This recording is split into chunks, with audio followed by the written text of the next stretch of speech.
Alguém espera por você.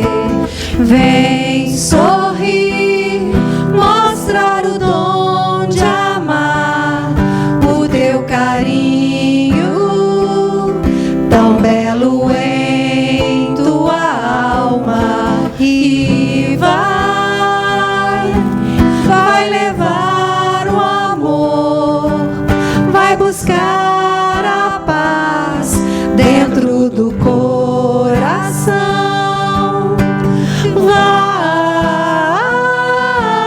Vai levar o amor, vai buscar a paz dentro do coração.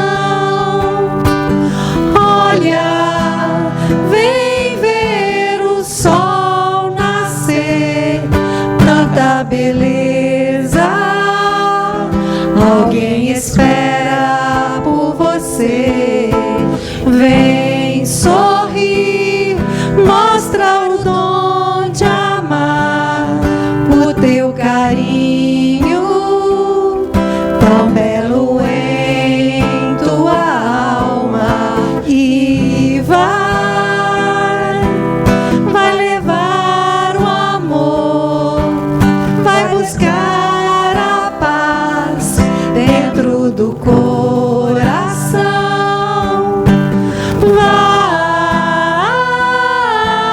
Vai levar o amor, vai buscar a paz dentro do coração.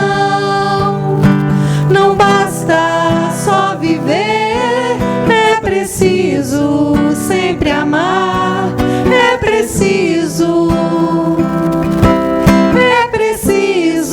confiar. Não bastam as palavras que se perdem pelo ar. É preciso confiar e amar. Confiar e amar. Confiar e amar.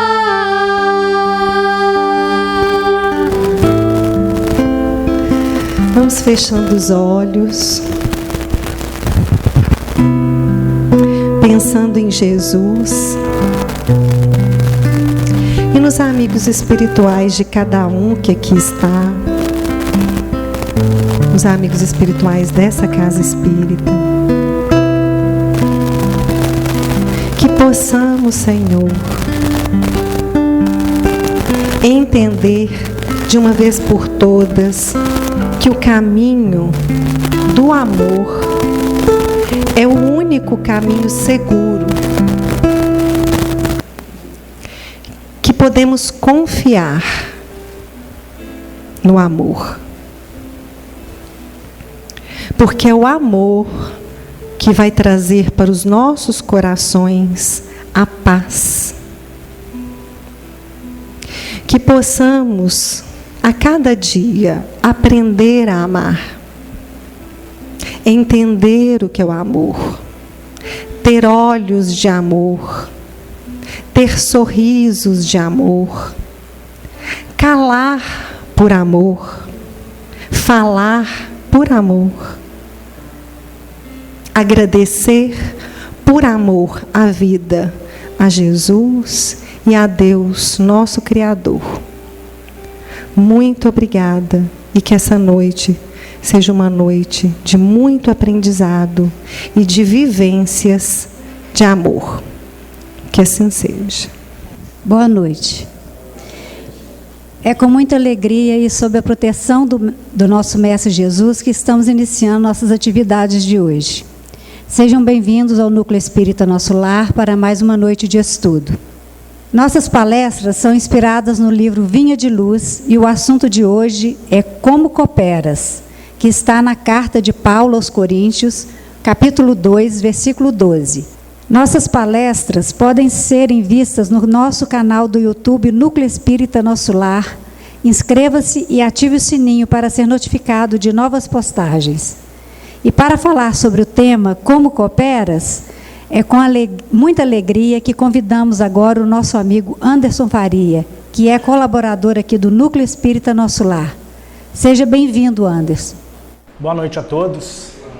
É um prazer enorme estar aqui de novo, tendo essa oportunidade de levar o entendimento que eu consegui recolher através de estudos deste assunto tão importante que é a nossa cooperação na criação. Porque a gente pensa assim, como cooperamos, né? Com quem que a gente coopera? E a gente, sabendo que Deus está em tudo, e Deus é criador de tudo, só tem alguém com quem podemos cooperar. É com Deus. E por mais que muitas vezes, por equívocos da vida, a gente se afaste disso, percebemos que mesmo nos nossos erros, cooperamos. Porque se a gente não aprende com os próprios erros, quem está observando aprende. Né? Toda vez que a gente erra, a gente está dando escola para alguém. Mas chegará um dia em que largaremos de lado a teimosia e passaremos a aprender muito rapidamente com os nossos próprios erros, de forma que esses pequenos equívocos, na verdade, serão um prelúdio de um acerto que virá em breve. Primeira carta aos Coríntios, né? Nós, porém, não recebemos o Espírito do mundo, mas o Espírito que provém de Deus. Identificamos o Espírito do mundo como a fonte de todas as ideias e percepções transitórias. Ou seja, tudo que passamos aqui na Terra e que não levamos conosco, é só oportunidade de aprendizado e oportunidades que temos de utilizar, né? Somos mordomos. Então, se fomos abençoados com a inteligência ou com a capacidade de servir com a palavra, que usemos bem essa palavra, a fim de que consigamos, sobretudo, aprender, né? Mas tudo que está no campo, aqui na Terra, a Terra é uma escola e o que deixamos para trás será um dia esquecido. Será esquecido. E ficará o aprendizado dessas experiências. Eu fico imaginando se um espírito puro teria necessidade de lembrar de tudo, de todos os nomes que ele já teve enquanto se encarnou, ou se é mais importante entender como ele errou e como ele se livrou do erro. E identificamos o Espírito que provém de Deus como a fonte do que é imutável, a dar direção e influência do que precisa se influenciar. Foi o que eu disse agora sobre o erro. O erro, quando a gente tem a humildade de percebê-lo, ou de perceber esse erro no irmão como uma oportunidade de aperfeiçoamento dele e nossa, a gente aprende a se colocar no lugar do outro. Né? Falei assim, será que se eu tivesse na condição dele, eu estaria fazendo alguma coisa diferente? Será que quando a gente critica uma pessoa que está numa posição de destaque, será que se eu tivesse na posição em que ele está, a minha atitude seria diferente? Ou seria até mesmo pior?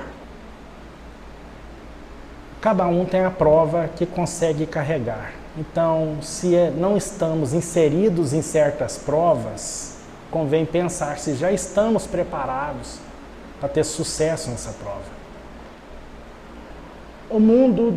O espírito do mundo é material por natureza, inconstante, instável e fugaz. O espírito que provém de Deus é divino, constante, estável e imperecível. Ou seja, partimos do que é inconstante e evoluímos para uma constância. E cada vez que nos aproximamos da perfeição, menos temos necessidade de mudar. Ou seja, cada vez que avançamos mais nessa estrada infinita, como é dito no Livro dos Espíritos, né? Que o homem se aperfeiçoará indefinidamente, porém ele é perfectível. Então, a gente vai se aproximar muito da perfeição, embora essa perfeição seja sempre em relação com o que conseguimos entender das leis, de tudo que existe no universo. No momento, a maior parte de nós está ocupada agora aprendendo a se governar. Porque ainda não governamos as nossas emoções, não governamos os nossos sentimentos, a nossa inteligência e muito menos os nossos instintos. E se a gente ainda não consegue se governar, eu me lembro do Sermão do Monte, né? O cisco do outro não deveria me incomodar tanto, porque a trave no meu olho é justamente a incapacidade de me governar perante a criação. Lendo a afirmativa de Paulo, reconhecemos que, em todos os tempos, o discípulo sincero do Evangelho é defrontado pelo grande conflito entre as sugestões da região inferior e as inspirações das esferas superiores da vida.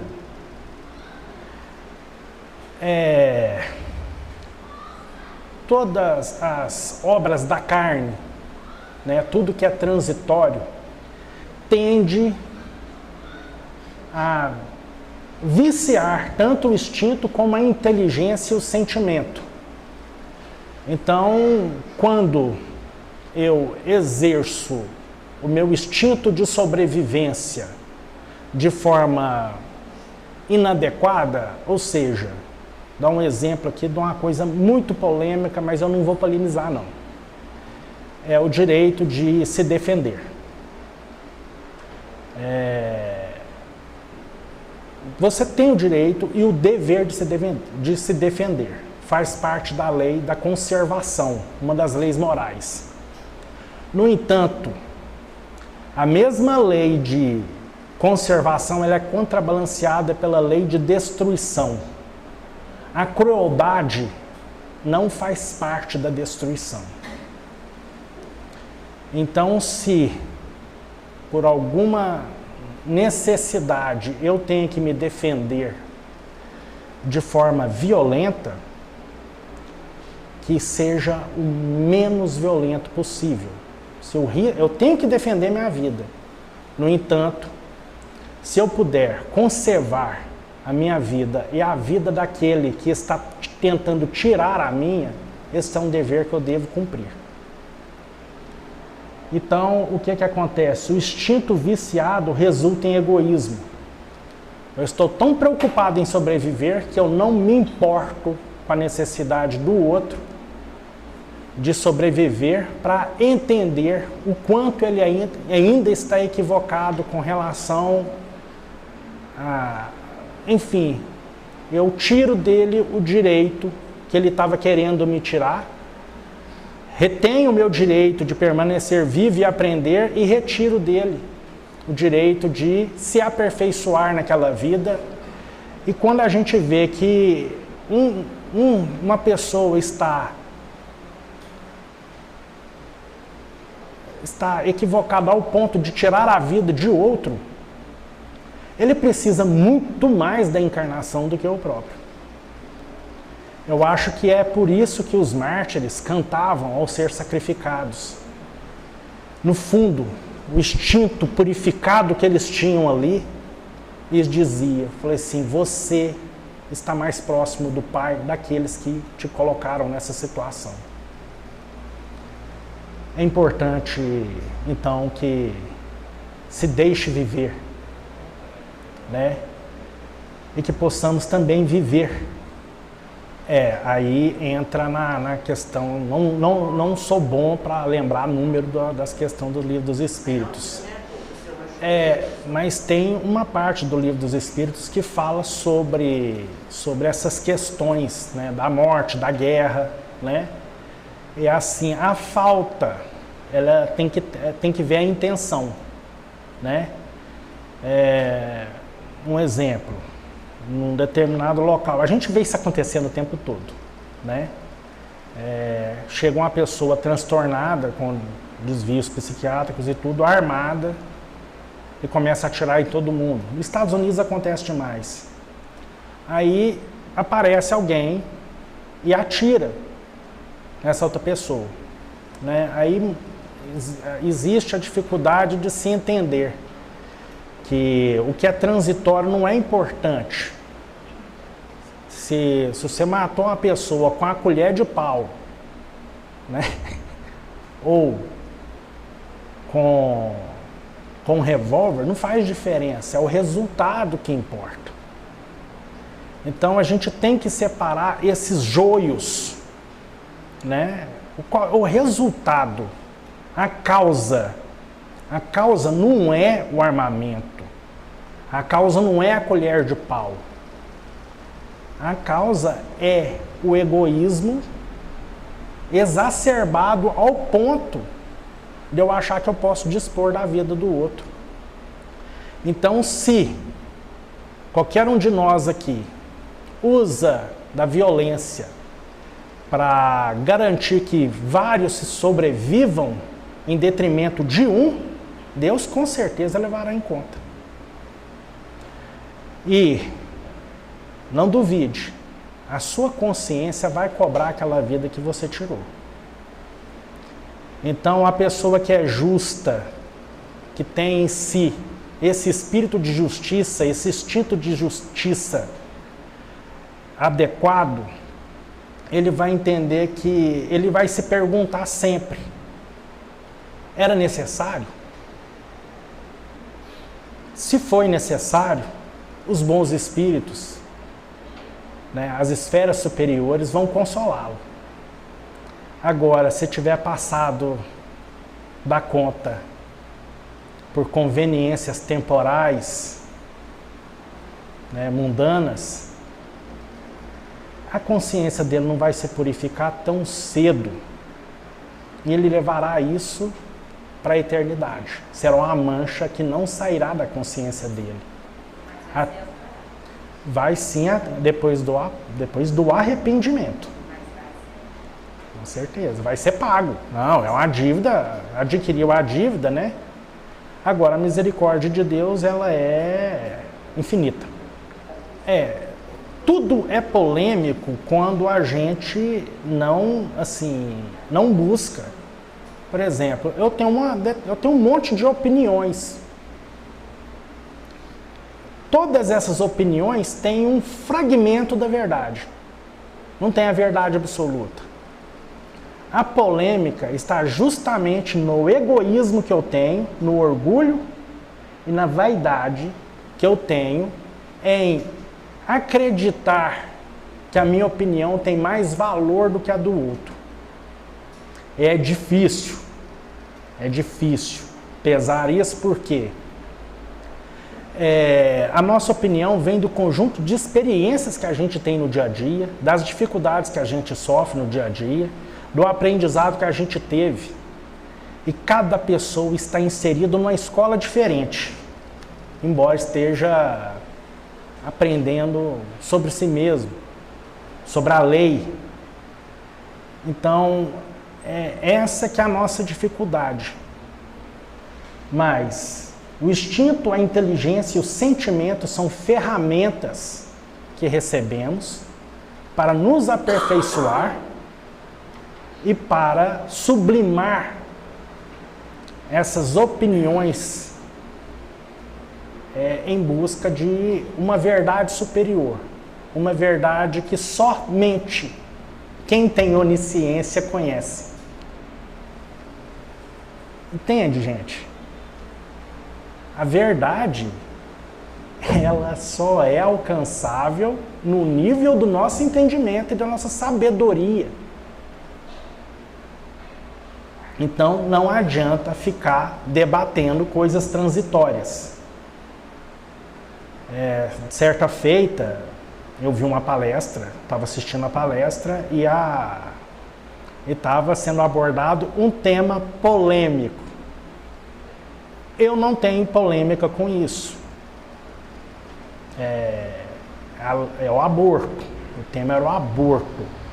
Não deveria ser um tema polêmico dentro de uma casa espírita ou mesmo dentro da cristandade.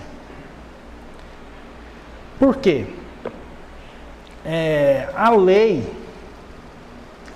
que garante o direito à vida, a lei de conservação, ela é uma lei divina. E a lei de reprodução também é uma lei divina. Então, a reprodução cria um novo ser, um novo corpo é criado, um espírito irá ocupar aquele corpo, ou dirigir aquele corpo seria mais adequado. E assim, aquele espírito, se ele foi concebido, Deus já lhe deu o direito de existir dele na matéria. Então se torna o quê?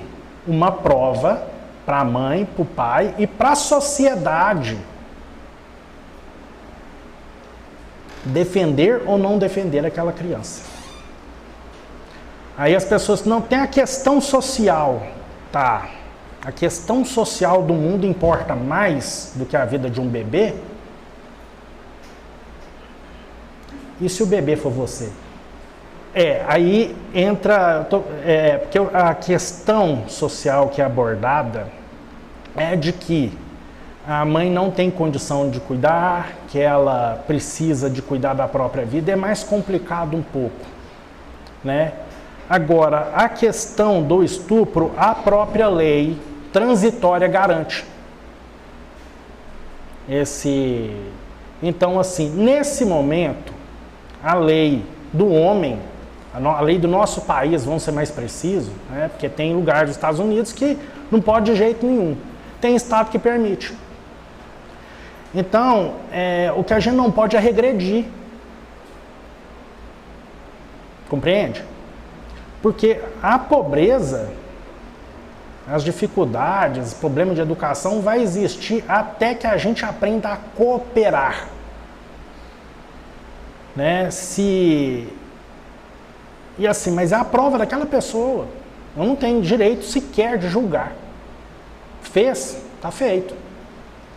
Agora vai fazer, eu posso ajudar essa pessoa a não cair no maior precipício que ela poderia, porque não duvidem. O espírito que não encarnou, ele vai cobrar. De novo a cobrança. Ele vai cobrar. Fala, por que você não levou a gravidez até o fim? Aí os espíritos benfeitores vão fazer de tudo para auxiliar esse espírito, colocar ele, né, no rumo, e a pessoa também. É complicado, mas a lei gente, a lei divina, ela não vai ter um julgamento. Ela não tem um julgamento. Semeou, colheu. Agora, os frutos do bem, eles vicejam mais rápido, né?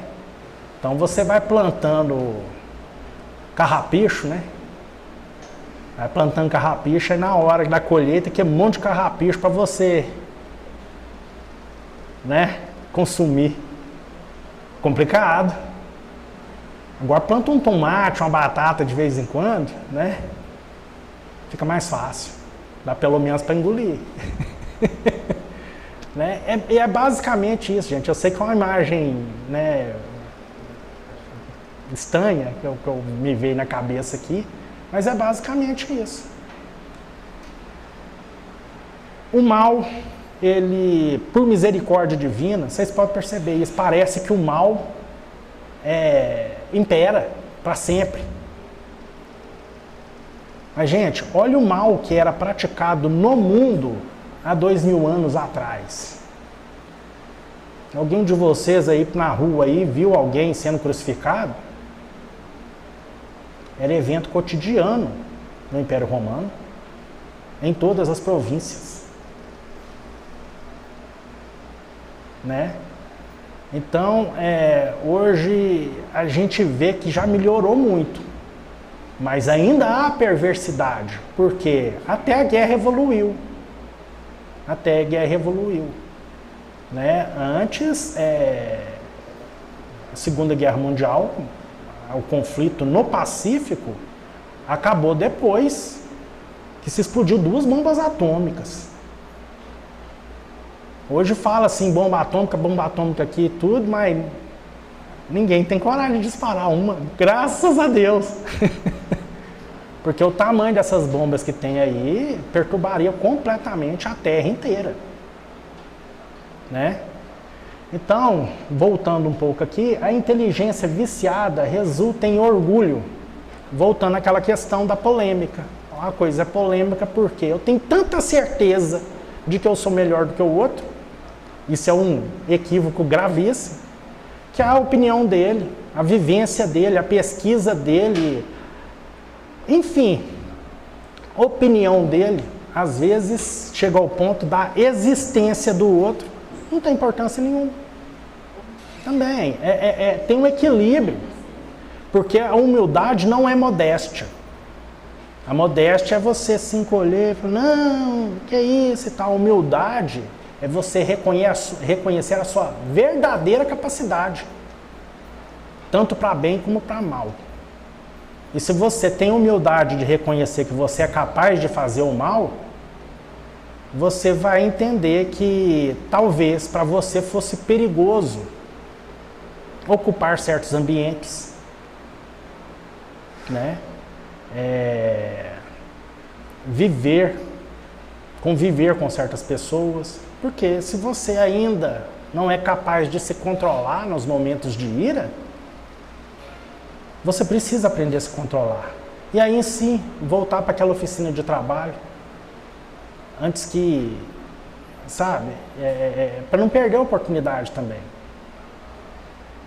O sentimento viciado resulta em vaidade. A gente deveria usar os nossos sentimentos para desenvolver afetividade, né, para desenvolver, enfim, um bom olhar para com o outro. Mas a gente olha tanto para si que só a minha aparência ou a aparência do que eu sou importa. E às vezes é só aparência.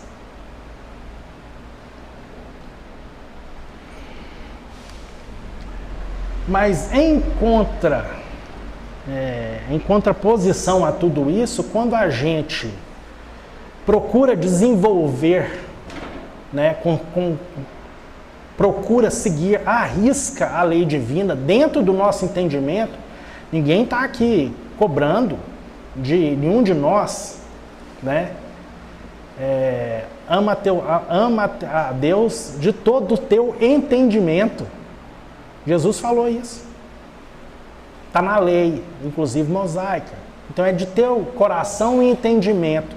Quer dizer, quando você reúne todo o seu sentimento, toda a sua inteligência para entender esse amor, essa lei de amor, que as leis morais são leis de amor.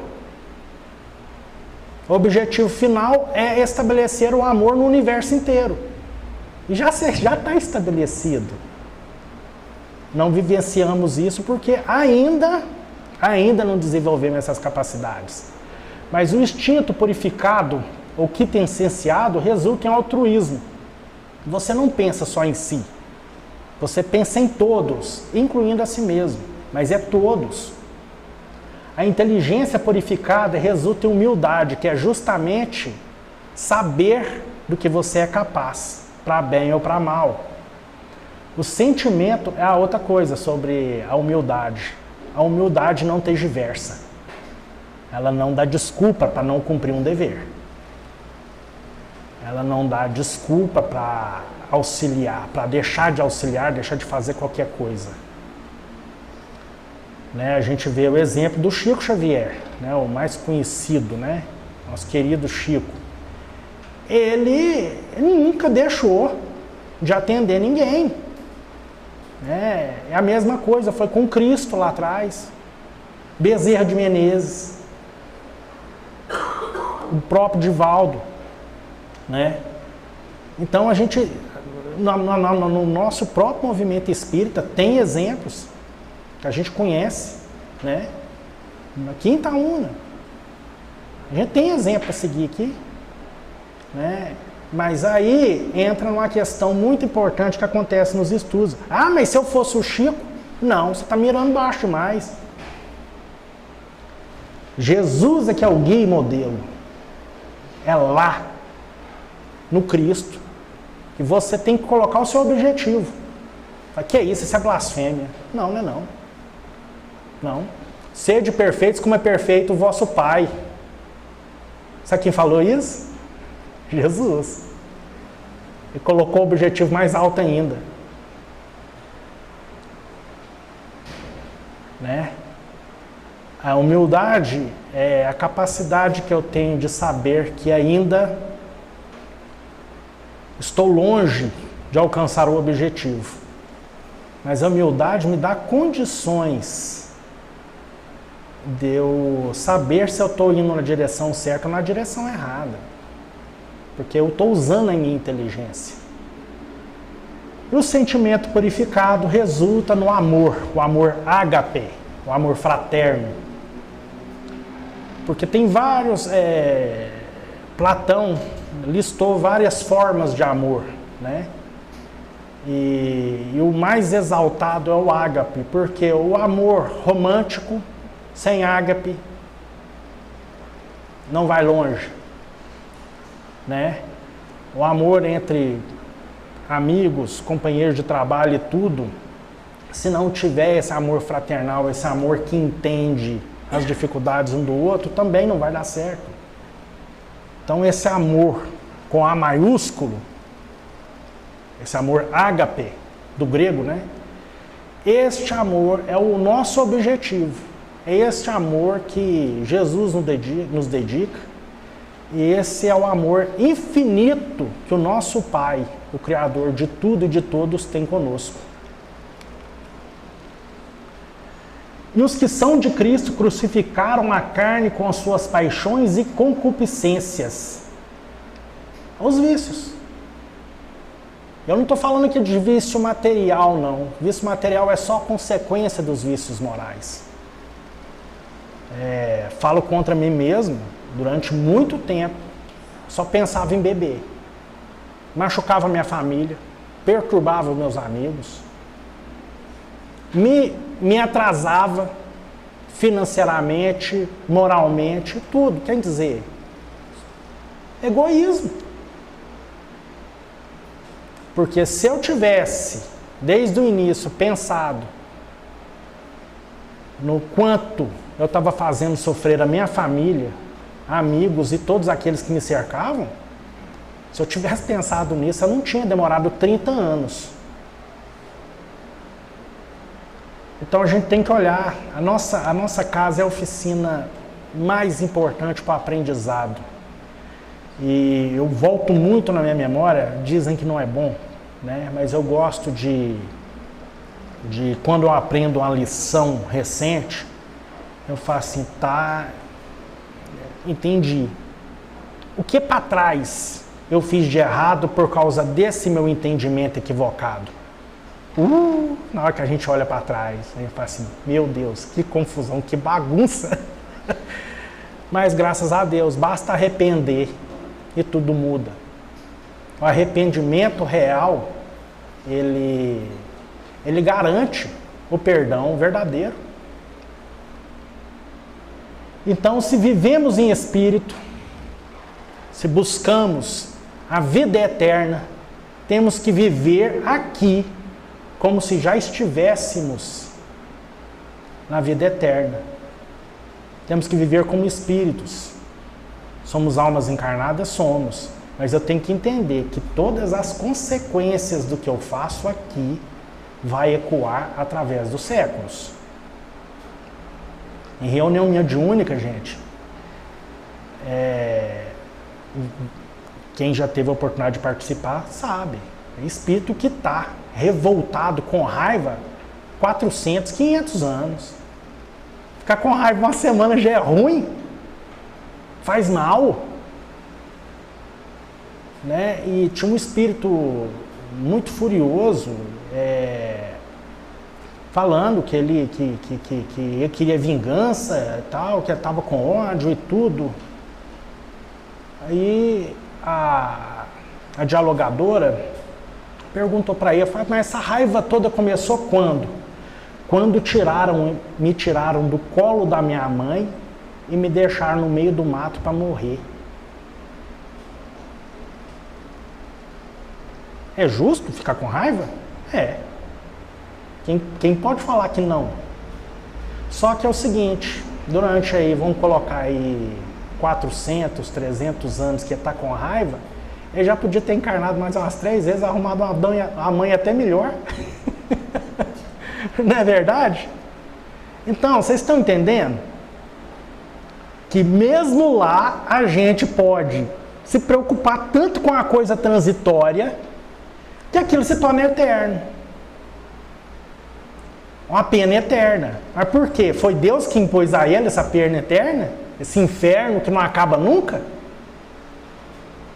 Ele escolheu. Ele escolheu. O espírito do mundo é o acervo de todas as nossas ações delituosas em séculos de experiências incessantes. O espírito que provém de Deus é o constante apelo das forças do bem que nos renovam a oportunidade de progredir cada dia a fim de descobrirmos a glória eterna e a infinita bondade que nos destinou.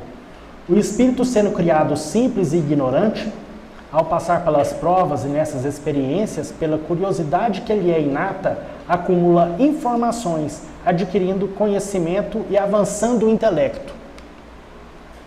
Quando mentimos para nós mesmos, adulterando as leis divinas em nossas consciências, entregando-nos aos vícios morais, o bem tem a sua capacidade de influência diminuída.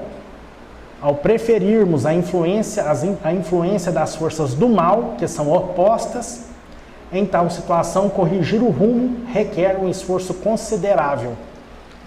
É a mesma coisa.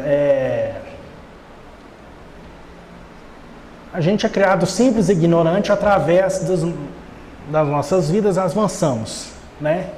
Quando erramos, somos compelidos a acertar pelas forças do bem, pelos nossos irmãos mais velhos. Mas a gente mente para si mesmo, né? Eu fiz isso mesmo, mas tem um adversativo aí, né? E o que o Cristo fala sobre esse mas? Negue-te a si mesmo, pegue tua cruz e siga-me. Ele não falou assim, mas o outro, não, é você. O próprio título, né, da mensagem do Emmanuel deixa claro, é como cooperas. É uma pergunta feita para a primeira pessoa, né? Como você, era a terceira pessoa, como você, ou seja, como eu coopero. Não é ele. É sempre assim, a nossa relação com Deus é exclusiva com Deus. E se a nossa relação de Deus com Deus está equivocada, desrespeitando essas leis, todo o resto vai caminhar à deriva. E esse barco afunda. Pode ser resgatado? Pode, mas afunda. Deus é o Pai da criação. Deus é a inteligência suprema, causa primária de todas as coisas. E como a gente já falou aqui várias vezes, né? Deus é o Senhor de tudo. Não adianta bater de frente com Deus, né? Não tem como, é perder tempo, é se machucar sem necessidade. Todo campo de trabalho é do Senhor, todo serviço que se fizer será entregue ao Senhor, mas nem todas as ações que se processam na atividade comum provêm do Senhor. Aqui no Livro dos Espíritos, né, tem a resposta da questão 536b. Deus não exerce ação direta sobre a matéria. Ele encontra agentes dedicados em todos os graus da escala dos mundos. Ou seja, como está na obra de André Luiz, não lembro o livro, um mentor vira para ele e fala assim: André, Deus age na criatura através da criatura. E também num livro do André Luiz, né, tem o comentário. O rapaz pergunta: e o inferno? Foi Deus que criou? Aí o mentor responde: o inferno, a rigor, é obra nossa, genuinamente nossa. Compete-nos a obrigação de destruí-lo para edificar o paraíso no lugar que ele ocupa indebitamente. Para isso, o infinito amor do Pai Celeste nos auxilia de múltiplos modos, a fim de que possamos atender à perfeita justiça. Ou seja, mais uma vez você vê a cooperação. Se você está agindo pelo mal, forças do mal cooperarão com você. Sabe aquela ideia que te perturba até o ponto de você falar alguma coisa com a pessoa que você depois se arrepende amargamente assim que acabou de falar? É a cooperação do mal.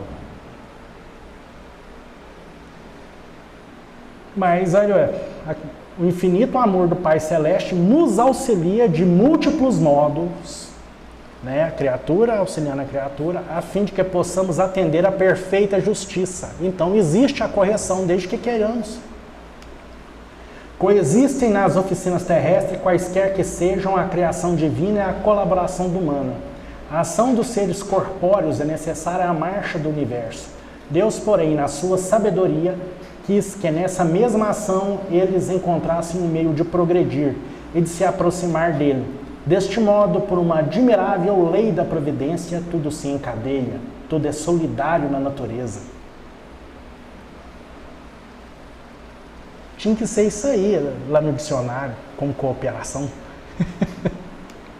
E cooperadores surgem, que se valem da mordomia para exercer a dominação cruel, que se aproveitam da inteligência para intensificar a ignorância alheia, ou que estimam a enxada prestimosa, não para cultivar o campo, mas para utilizá-la no crime. Aqui peguei mais uma resposta do Livro dos Espíritos, né? Em que consistem o sofrimento dos espíritos inferiores, são tão variados como as causas que os determinaram e proporcionais ao grau de inferioridade. Como os gozos os são ao de superioridade, podem resumir-se assim: invejarem o que lhes falta para ser feliz e não o obterem, verem a felicidade não a poderem alcançar, pesar, ciúme, raiva, desesperança quanto ao que os impede de ser ditosos, remorsos, ansiedade, moral indefinível, desejam todos os gozos e não os podem satisfazer, eis os que os tortura. Então, o mal a gente sabe o que é. A gente pode fingir que não sabe, pode mentir para si mesmo, mas está inscrito na nossa consciência. E a experiência diária nos concita a nos corrigirmos. Sabe aquele sentimento ruim que você tem depois de um problema, de uma desavença, de um mal feito qualquer que você fez, mesmo que seja sem querer? Não justifica para si próprio, não. Pede desculpa, assume o teu erro e segue em frente para não errar mais. É assim que a gente cura o espírito. Lembremos-nos de que há serviço divino dentro de nós e fora de nós, a favor de nossa própria redenção. É justo indagar se estamos cooperando com o espírito inferior que nos dominava até ontem, ou se já nos afeiçoamos ao espírito renovador do Eterno Pai. Trabalhemos juntos e unamos os nossos esforços, a fim de que o Senhor, ao chegar, encontre acabada a obra, porquanto o Senhor lhes dirá: vinde a mim, vós que sois bons servidores, vós que soubestes impor silêncio aos vossos ciúmes e às vossas discórdias, a fim de que aí não viesse dano para a obra. Dano para a obra.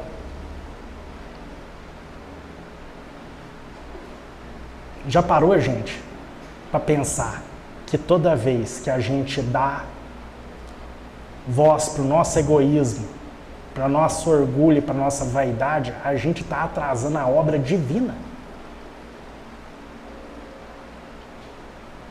Quem consegue arcar com a responsabilidade dessa? Dá para ser feliz? Sabendo que somos, às vezes, irresponsáveis nesse nível?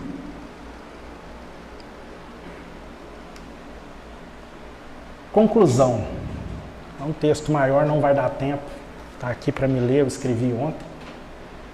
Sabedoria sublime o Cristo nos ensinou a nos recomendar. Amai os vossos inimigos, fazei o bem aos que vos odeiam e orai pelos que vos perseguem e caluniam. Quanta perfeição guarda esse ensinamento. Este ensinamento significa tão somente que não deveríamos possuí-los, os inimigos, e que, se os possuímos, é porque nos corrompemos e estamos seguindo a direção oposta ao que a lei de amor, justiça e caridade nos prescreve. Se alguém quer vir após mim, negue-se a si mesmo, tome cada dia a sua cruz e siga-me. Ora, negar-se é negar o homem velho, o homem viciado, que se compraz no mal, que adulterou as leis divinas em sua própria consciência. Sejamos sempre zelosos em nossas caminhadas, seguindo a admirável recomendação de nosso irmão Paulo de Tarso. Examinai tudo, retende o bem. Muito obrigado a todos, que a paz do Cristo Jesus esteja sempre entre todos nós.